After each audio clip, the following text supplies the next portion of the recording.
Ever wonder how a massive factory, a place that's just buzzing with a million moving pieces, actually gets anything done on time? How does it all come together without just descending into total chaos? Well, today, we're going to pull back the curtain on the master plan that makes it all possible. Okay, let's just dive right into this. I want you to picture a modern car. This thing isn't just a few big pieces bolted together. No way. It's made of up to 30,000 individual parts. Every single nut, bolt, sensor, and panel has to be right there on the assembly line at the exact moment it's needed, not a day early and definitely not a second late. I mean, how on earth do you coordinate something like that? Because here's the deal. This is the fundamental battle every manufacturer is fighting. If you order way too many parts and have them just sitting around, you're tying up a ton of cash in a warehouse. And that's super expensive. But if you have too few, well, just one missing little component can bring the entire multi-million-dollar production line to a screeching halt. It's a really high-stakes balancing act. So how do they win this fight? Well, they use this brilliant system, a true master plan that's designed to solve this exact problem. And it's called MRP. So MRP, or Material Requirements Planning, is kind of like the brains behind the whole operation. It's a method for calculating precisely what you need, when you need it, and exactly how much of it you need. It's all about hitting that perfect sweet spot. No more, no less. And this isn't just a nice to have. For complex manufacturing, it is absolutely essential. Now, what's so cool about this is how simple the core idea is. Let's just think of it like baking cakes. First, you need a production plan, right? How many cakes are we going to bake this week? This comes from customer orders or maybe a sales forecast. Second, you need your bill of materials, which is basically the recipe for one cake. It lists every single ingredient: flour, sugar, eggs, you name it. And third, you check your inventory. What do we already have in the pantry? MRP takes these three things, does some quick math, and spits out your exact shopping list. Simple as that.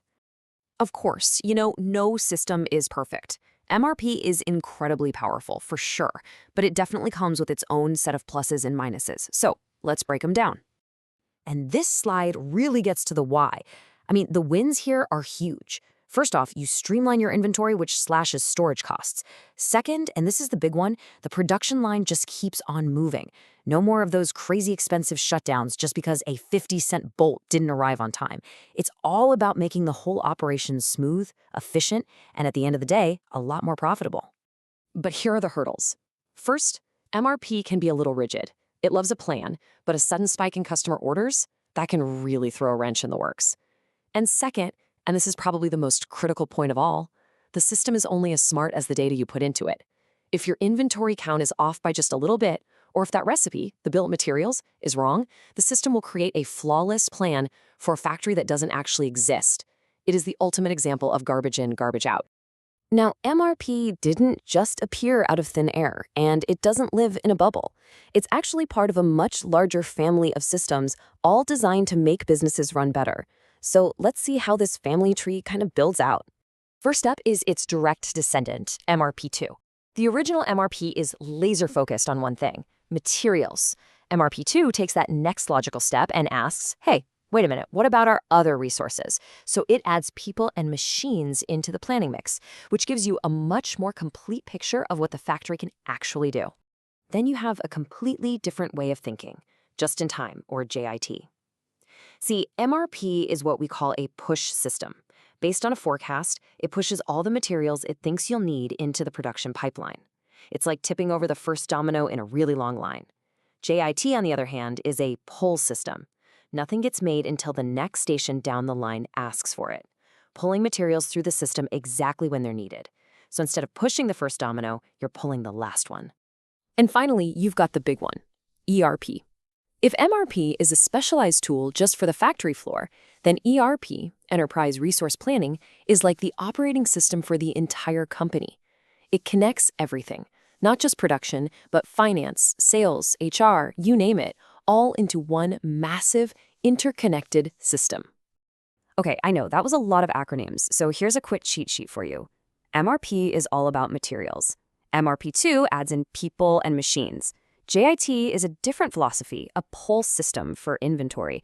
And ERP, that covers the whole shebang, the entire business. This slide right here is your key takeaway for understanding where MRP fits into the big picture. So, All that theory is great, but how does this stuff actually get done? Let's walk through the practical steps of actually launching an MRP system. It really all comes back to our three key ingredients. First, you build that master production plan. Then, you develop a hyper-accurate bill of materials. Finally, the system just does the math.